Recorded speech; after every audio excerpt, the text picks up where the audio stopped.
The Voidborn fleet filled the space between Earth and Mars like a cloud of death. 8,000 ships, each one the size of a city, moved toward Earth with terrible purpose. Their hulls were black as the space between stars, and they radiated an evil energy that made the hair stand up on the arms of every person who looked at them through telescopes. Admiral Minho stood on the bridge of his ship, watching the enemy approach. Around him, his crew worked at their stations with calm efficiency. These weren't the same people who had awakened just days ago. The approaching battle had completed their transformation from ordinary humans into the warriors they had once been. "Area, give me a full tactical analysis," Minho ordered. "The Voidborn fleet consists of 8,247 vessels," Arya reported. "They are arranged in a standard harvesting formation, designed to surround and drain a planet of all intelligent life. However, they are not expecting resistance." "That's their first mistake," Captain Kim Sora said over the communication system from her stealth frigate. "What are our orders, Admiral?" Minho looked at the display showing Earth's defenses. 24 Guardian ships were now operational, along with hundreds of converted civilian vessels and orbital defense platforms. It was impressive, but still not enough for a direct confrontation. "We stick to the plan," Minho said. "Hit them hard, hit them fast, and make them angry enough to chase us." The plan was risky, but it was the kind of plan that had won the war 3 centuries ago. The Guardian ships would attack the edge of the Voidborn formation, causing as much damage as possible, then retreat toward Earth. The enemy would follow, thinking they were pursuing a beaten foe. Instead, they would be flying into the largest trap in human history. "All ships begin Operation Last Stand," Minho ordered. The battle began at the edge of the solar system. Sora's stealth frigate struck first, appearing from nowhere to destroy a Voidborn command ship before vanishing again. Commander Jiho's dreadnought charged straight into the enemy formation, its massive guns blazing, drawing the attention of dozens of enemy vessels. Baywanshik's carrier launched wave after wave of fighters.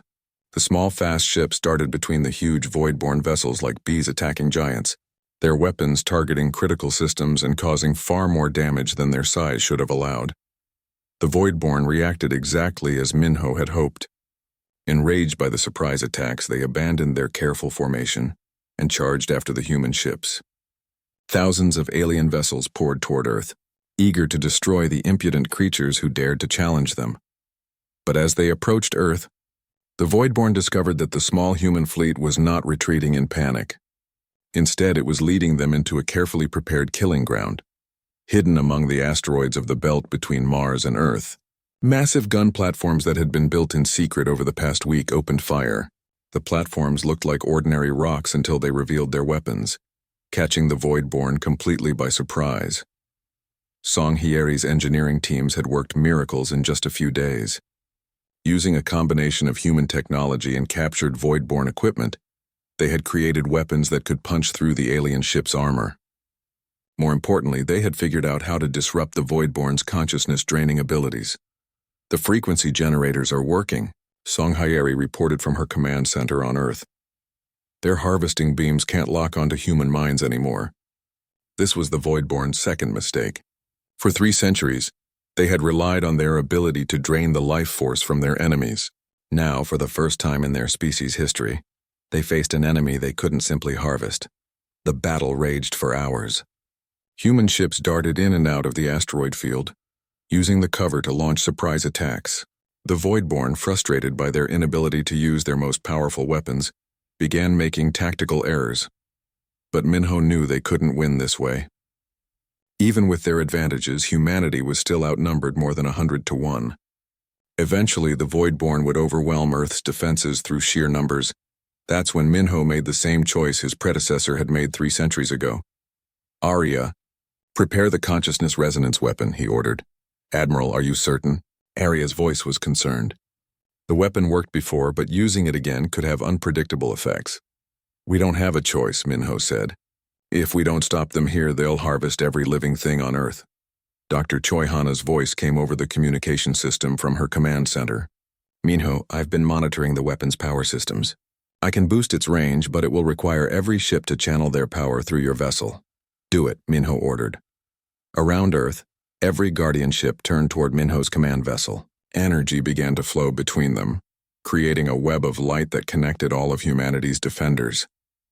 On the surface of Earth, millions of people looked up at the sky and saw the lights, somehow knowing that their fate was being decided above them. The consciousness resonance weapon was unlike any other device ever created. Instead of destroying matter or energy, it attacked the mind itself. The original version had simply erased the Voidborn's consciousness, leaving their ships empty and drifting. But Minho had a different plan. Arya, instead of erasing their consciousness, I want you to flood it with ours. Show them what it means to be human. Admiral, that could transform them completely. Are you prepared for the consequences? The consequences of not trying are worse, Minho said. In the center of the Voidborn fleet, the massive command ship suddenly found itself under attack by every human vessel at once.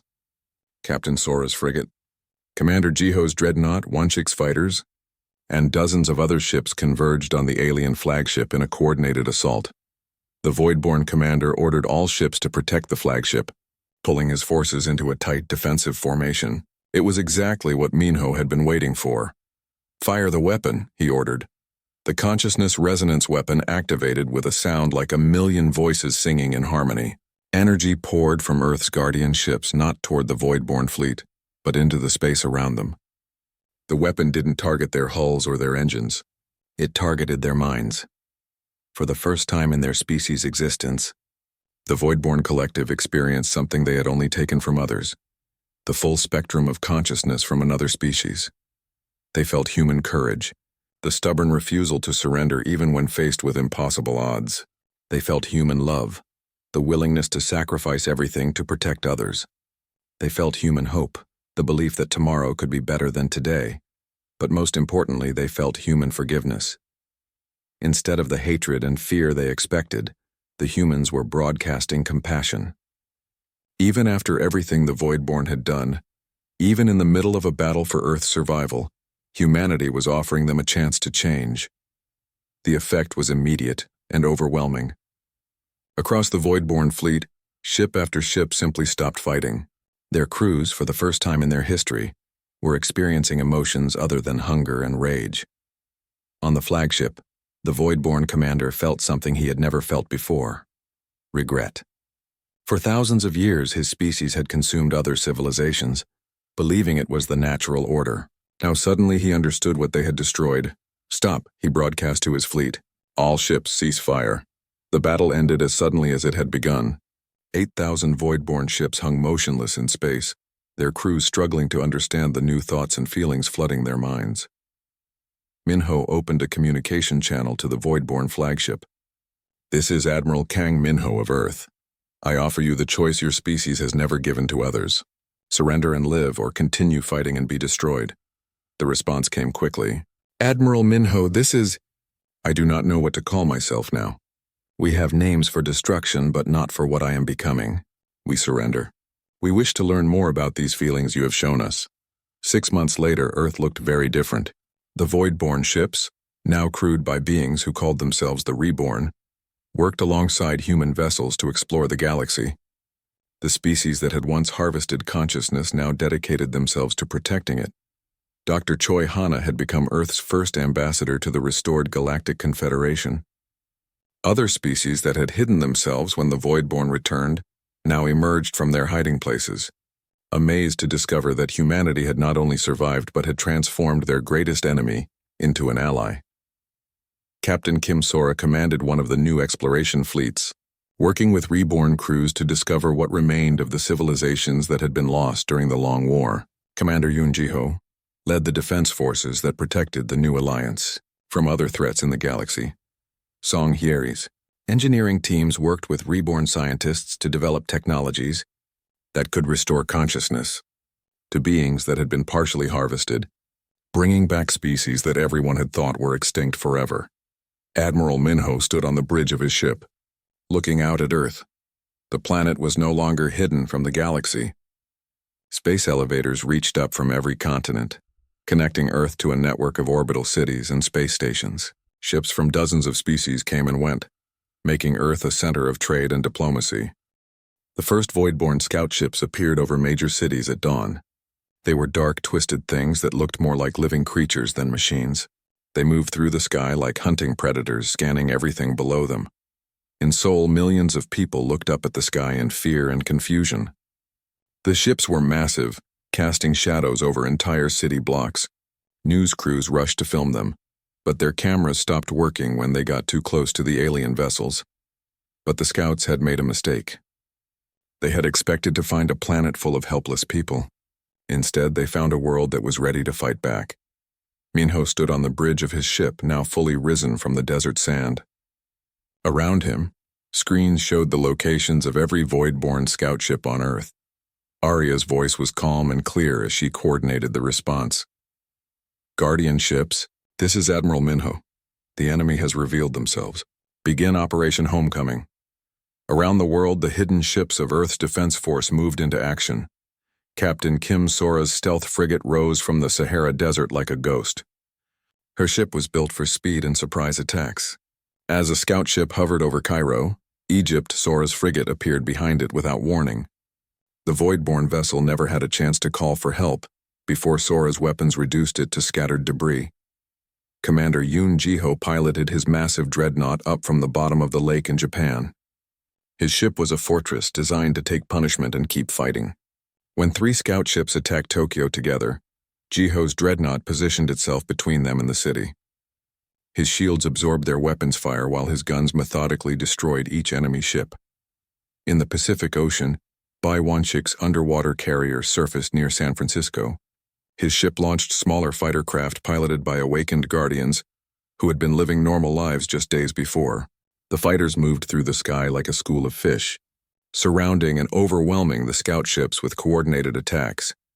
But the real surprise came from the people of Earth themselves. In New York, when a scout ship landed in Central Park and began deploying strange machines, the city's police and military responded immediately, but they weren't alone. Lieutenant Park Min-jae, whose memories had awakened when the ships appeared, led a team of soldiers equipped with weapons that had been hidden in secret bunkers around the city. The weapons looked like normal guns, but they fired energy beams that could punch through the scouts' armor. Park Min-jae's team moved like they had been fighting aliens their whole lives because in a way they had. Their genetic memories contained the experiences of soldiers who had fought this war 3 centuries ago. The void-born scouts found themselves facing an enemy they had not expected. These humans didn't run in panic. They didn't surrender when faced with superior technology. Instead, they fought back with weapons the scouts didn't recognize and tactics that seemed to come from nowhere. In London, engineer Song Hyeri worked frantically in a hidden laboratory beneath the city. Her hands moved over alien technology as if she had been working with it for years. She was reverse engineering captured void-born equipment, figuring out how their weapons worked and how to defend against them. Their armor is strong, but it has a weakness, she reported to Minho over the communication system. It's designed to stop energy weapons, but it's vulnerable to kinetic attacks. Tell our people to use explosive shells, not lasers. The information spread instantly to every Guardian ship and every awakened soldier on Earth. Within minutes, human forces were adapting their tactics. What had seemed like an impossible advantage for the Voidborn suddenly became a critical weakness. Dr. Choi Hana coordinated the defense from her observatory, which had transformed into a command center. She tracked every enemy ship and directed the Guardian vessels to where they were needed most. Her screen showed the battle happening all over the world. "Admiral, we're winning," she reported to Minho. "The scout ships are retreating from every major city." But Minho knew this was just the beginning. "Arya, what's the status of the main Voidborn fleet?" "They have received the scouts' reports," Arya replied. "The fleet is changing course and accelerating. They will arrive in 48 hours instead of 2 weeks. How many ships?" "Our long-range sensors now detect over 8,000 vessels. The Voidborn collective has grown larger than we expected." Minho felt a chill run down his spine. 8,000 ships was more than had attacked Earth in the original war. But he also felt something else, determination. Humanity had grown stronger too. "All Guardian ships, report your status," Minho ordered. One by one, the captains reported in. 18 ships were now fully operational, with more coming online every hour.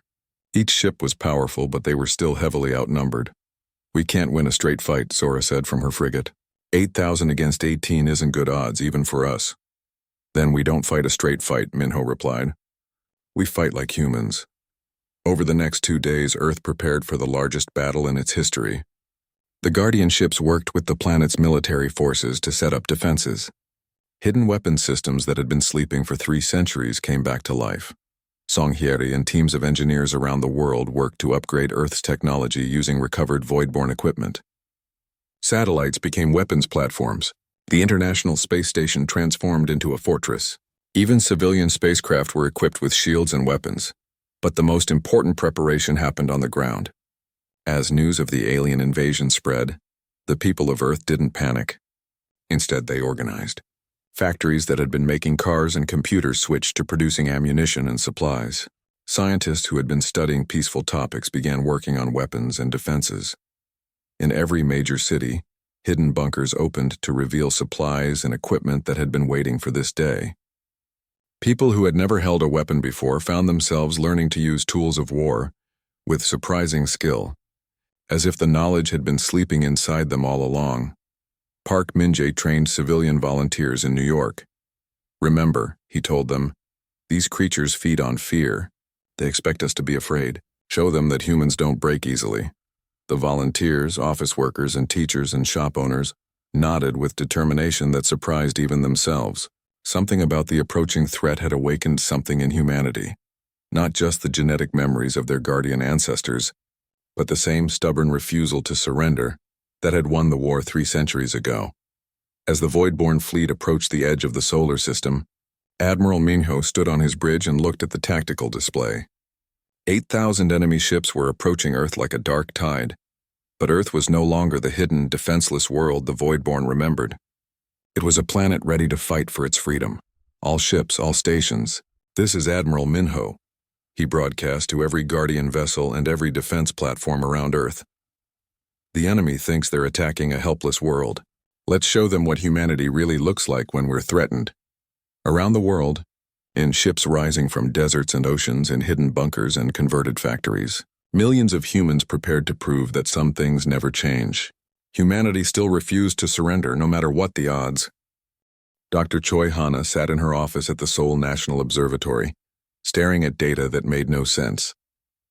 For the past 3 days, her telescopes had been picking up strange energy readings from the edge of the solar system. The signals were unlike anything she had ever seen before. Hana had been studying space for 15 years. She knew what stars looked like, what planets looked like, what comets and asteroids looked like. This was none of those things. She picked up her phone and called the one person she trusted with impossible discoveries. "Minho, it's Hana. I need to talk to you about something strange." "Strange how?" Minho's voice sounded different, more serious than usual. "I'm getting energy readings from the outer solar system. Big ones. They don't match anything natural, and they're getting stronger." There was a long pause before Minho answered. "Hana, I need you to send me everything you have. All the data, all the readings, and Hana, don't talk to anyone else about this yet." After Hana sent the data, she sat back in her chair, confused. Minho had sounded like he was expecting her call, like he already knew something was wrong. 3 hours later, Minho called her back. "The readings you're seeing," he said, "they're not natural." "They're ships." "Ships?" Hana laughed. "Minho, what kind of ships could generate energy signatures like this? And where would they come from?" "Ships from outside our solar system," Minho said quietly. "Ships that have come to invade Earth." Hana stopped laughing. "That's impossible. If there were aliens, we would have detected them years ago." "We did detect them," Minho said, 300 years ago. "And we fought them. And we won. But now they're back." Before Hana could ask what he meant, Minho continued. "I'm sending you coordinates. Meet me there as soon as you can. Bring all your data, and Hana, trust me, even if what I show you seems impossible." The coordinates led Hana to the Gobi Desert, to an archaeological dig site. But when she arrived, she didn't see any normal dig equipment. Instead, she saw a massive ship half buried in the sand, glowing with soft blue lights. Minho met her at the edge of the site. "Hana, I need you to listen to me very carefully. Everything you think you know about human history is wrong." He led her into the ship where a feminine voice greeted them. "Welcome, Dr. Choi. Admiral Minho has told me about your discovery." "Admiral?" Hana stared at her friend. "Minho, what's going on?" Arya began to show Hana the same images Minho had seen. The history of Earth's place in the galaxy, The war with the Voidborn Collective and the choice to hide humanity from the rest of the universe. Your readings are correct, Arya said. The Voidborn Collective has returned. They have spent 300 years rebuilding their forces. They believe Earth is still hidden and helpless. Hana looked at the data Arya was showing her. It matched her own readings perfectly, but now she understood what she was looking at. How many ships? Our long-range sensors detect over 5,000 vessels, Arya replied. They will reach Earth in approximately 2 weeks. 5,000? Hana felt sick. Earth doesn't have any defense against something like that. Earth has more defenses than you know, Minho said. Arya, show her the other ships. The screen displayed a map of Earth with dozens of glowing points. These are the locations of other hidden vessels, Arya explained. They are beginning to activate as their assigned guardians remember their true purpose. In a small town in Japan, Yoon Ji-ho woke up from a dream about flying through space. He had been having the same dream for a week, but tonight it felt different. Tonight it felt real.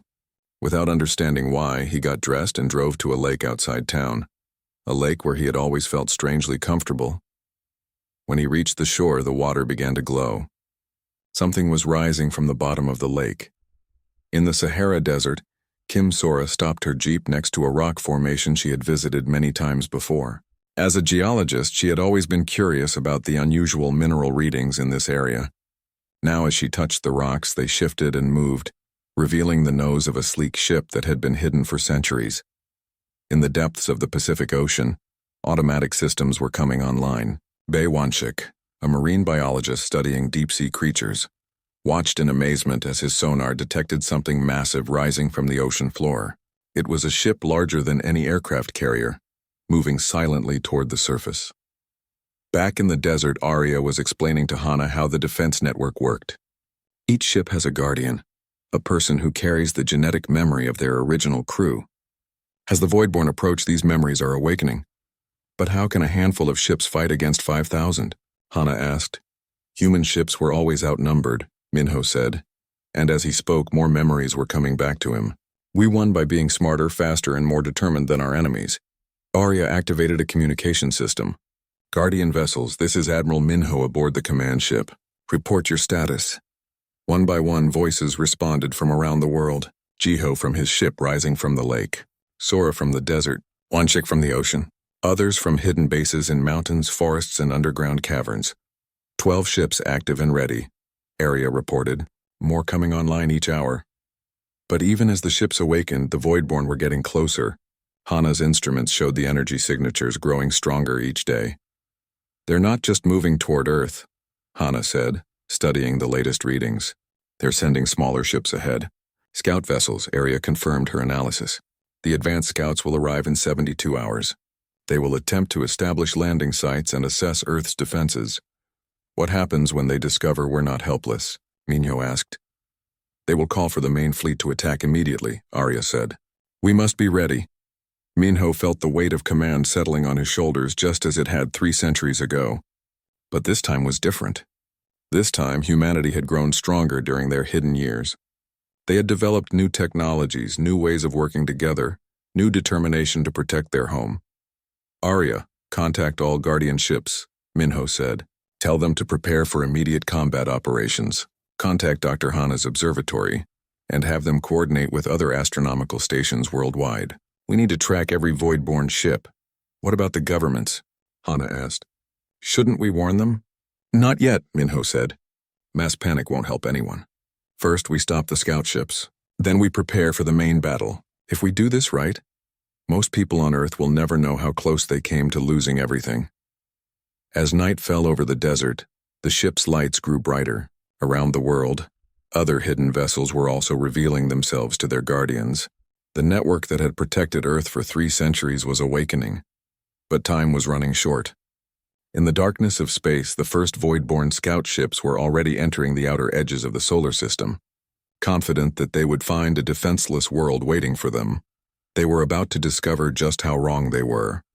Minho stared at the screens around him, his heart beating fast. The voice had called him Admiral, but he was just an archaeologist.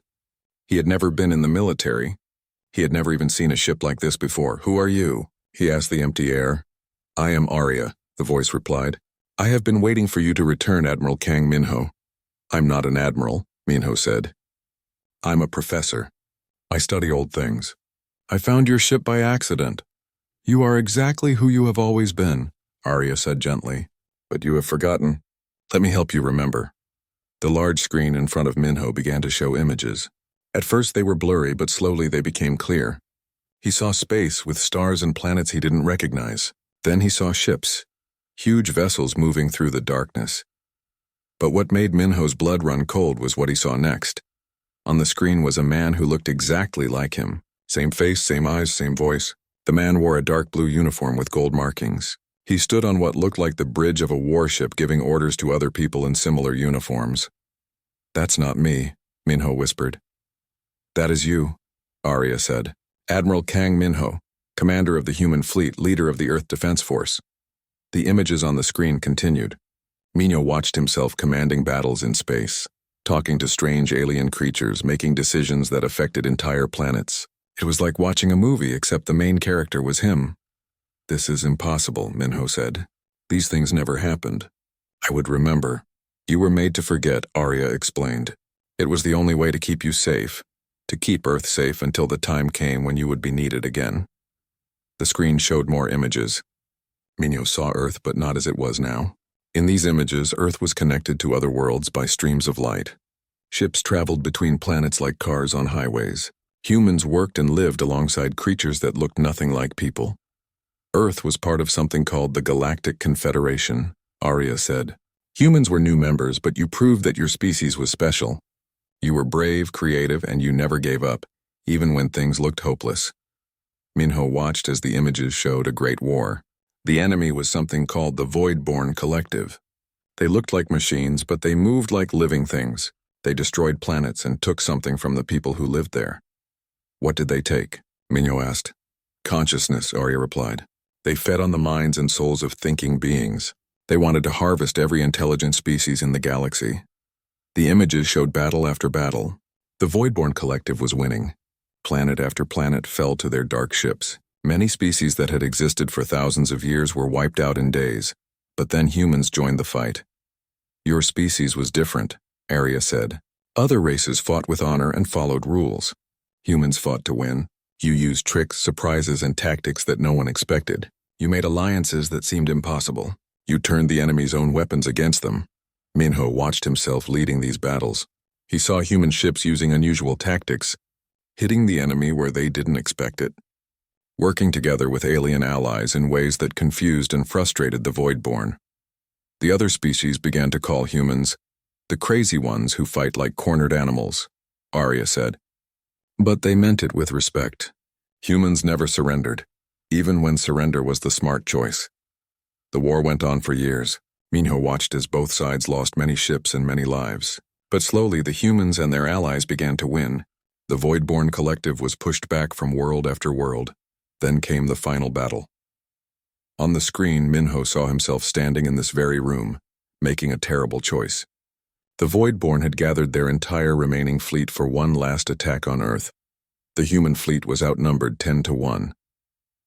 You had to make a decision, Arya said quietly. Use a weapon that could destroy the enemy, but would also cut Earth off from the rest of the galaxy. Your people would be safe, but they would be alone. Minho watched his other self give the order. A weapon unlike anything he had ever imagined fired from Earth's defense fleet. It didn't just destroy the Voidborn ships, it erased them completely, as if they had never existed. But the weapon did something else. It created a barrier around Earth's solar system, hiding it from the rest of the galaxy. No signals could get in or out. No ships could find Earth. As far as the rest of the galaxy knew, Earth and all its people had vanished. You saved humanity, Arya said. But the cost was that humans had to forget who they really were. The technology was hidden. The memories were locked away. Your people lived normal lives thinking they were alone in the universe. Why? Minho asked. Why make everyone forget? Because forgetting was the only way to hide, Arya said. The Voidborn Collective was hurt but not destroyed. They went away to rebuild their forces. If they knew humans still existed, they would have found a way through any defense. Minho felt a strange sensation in his head, like memories trying to break through a wall. Images flashed through his mind, commanding ships, talking to alien friends, making impossible decisions in the heat of battle. "You are a clone," Arya said gently. "Made from the original Admiral's genetic pattern and memories, but you were allowed to live a normal life to be happy until the day you would be needed again." "And that day is now?" Minho asked. Arya's voice became serious. "The Voidborn Collective has returned. They think Earth is still hidden. They think humans are still helpless. They are wrong." The screen showed new images. Dark shapes moving at the edge of the solar system heading toward Earth. "How long do we have?" Minho asked. "Days, maybe weeks," Arya replied. "But you are not alone. There are other ships like this one hidden around Earth. Other people like you, who are beginning to remember who they really are."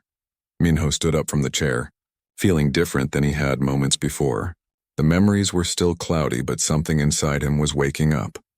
He knew how to read the symbols on the screens. He understood the layout of the ship. Most importantly, he remembered what it felt like to be responsible for protecting everyone he cared about. "What do I need to do?" he asked. "First, we must contact the other ships," Arya said. "Then we must prepare Earth's defenses.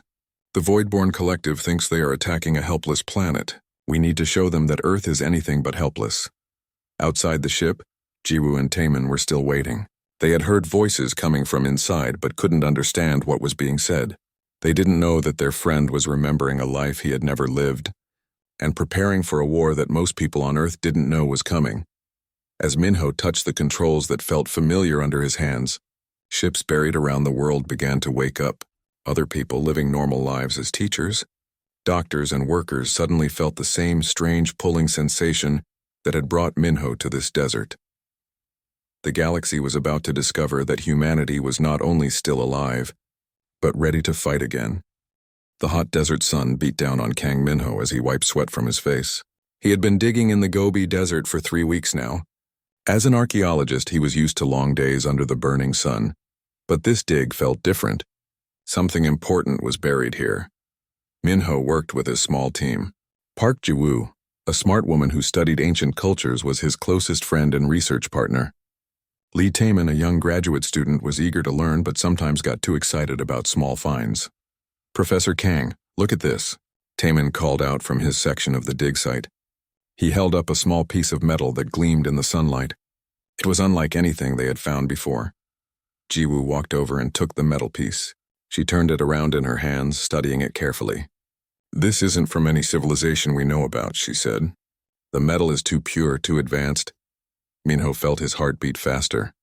In all his years of digging, he had never found anything like this. The metal was smooth and seemed to change color slightly when moved in the light. It felt warm to the touch even though it had been buried in cool sand. "Where exactly did you find this, Taemin?" Minho asked. The young student pointed to a spot about 10 meters away. "Right there, about 2 meters down." "But Professor, I think there's more." "Much more." The three of them spent the rest of the day carefully digging around the area where Taemin had found the metal piece. As the hours passed, they uncovered more and more pieces. But these weren't just random chunks of metal. They seemed to be parts of something much larger. By evening, they had cleared away enough sand to see that they weren't looking at scattered pieces. They were looking at the edge of something huge buried beneath the desert floor. "This is impossible," Jiwoo whispered. "How could something this big be buried here? And what is it?" Minho stared at the smooth, curved surface they had uncovered. It stretched far beyond their small dig site. Whatever was buried here was massive. The surface was covered in strange markings that looked like writing, but not from any language he had ever seen. The next morning, Minho called for more equipment and workers. He contacted the university and asked for emergency funding. Something told him this discovery would change everything. For the next week, they worked with a larger team to uncover more of the buried object. Slowly, a shape began to emerge from the sand. It was long and sleek, with smooth curves that seemed designed for speed. The more they uncovered, the more obvious it became that this was not made by any ancient human civilization. "It's a ship," Jiwoo said one evening as they sat looking at their progress. "It has to be. But who could have built something like this?" Minho had been thinking the same thing. The design was too advanced, too perfect. The metal showed no signs of age or damage, even though it had clearly been buried for a very long time. On the 10th day of the expanded dig, they made the most important discovery yet.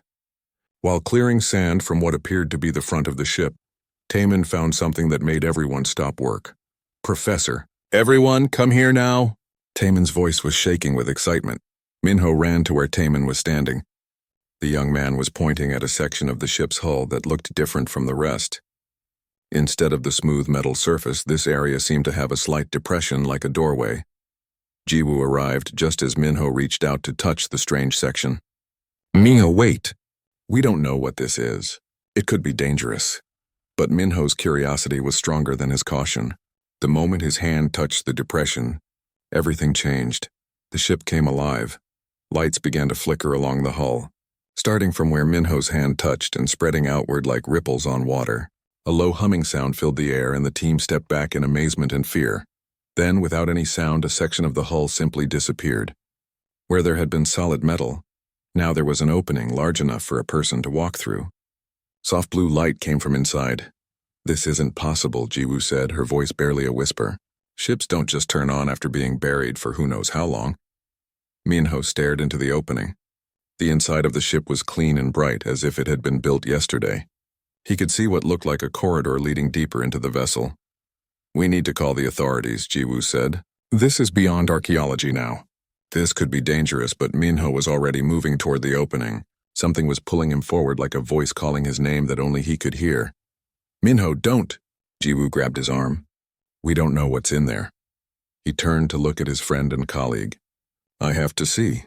This is the discovery of a lifetime. Maybe the discovery of all time. I can't just walk away." Against Jiwoo's protests, Minho stepped through the opening and into the ship. The moment he entered, more lights came on, illuminating a corridor that stretched ahead of him. The walls were smooth and clean, and the air smelled fresh, not stale like he expected. He walked forward slowly, his footsteps echoing softly. Behind him, he could hear Jiwoo and Taman arguing about whether to follow him or get help. The corridor led to a larger room filled with strange panels and screens. As soon as Minho entered, all the screens came to life, showing symbols and images he didn't understand. But somehow, deep inside, they felt familiar. In the center of the room was a chair that faced the largest screen. Without really thinking about why, Minho walked to the chair and sat down. The moment he did, the ship responded. More lights came on and a gentle humming filled the air. Then, from speakers he couldn't see, came a voice that spoke in perfect Korean. "Welcome back, Admiral, 300 years later."